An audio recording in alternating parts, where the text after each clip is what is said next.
हाजीपुर वैशाली। अब जिए नहीं देवेला याद तोहर, अब जिए नहीं देवेला याद तोहर। तू तो चले गइलू ससुरा हो पियावा के घर, अब जिए नहीं देवेला याद तोहर। Mix by A G recording studio. याद तोहर,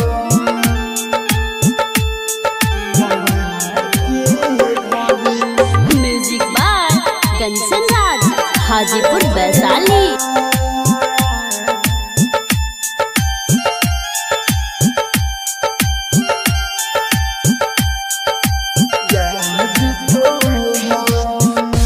हम जानिले कैसे रहिले तोहरा बिना हर पाले हो,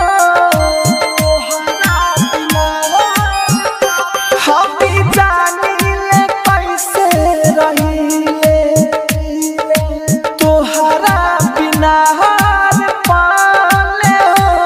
गोरी रोते रोते सुबह हो जाला,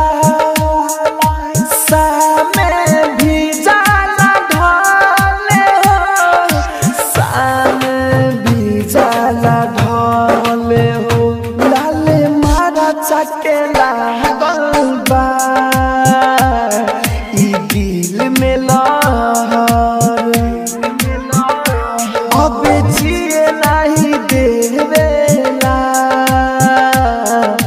याद तोहर। आप सुन रहे हैं एजी एंटरटेनमेंट की धमाकेदार प्रस्तुति। Music by Kanchan Raj, Hajipur Vaishali.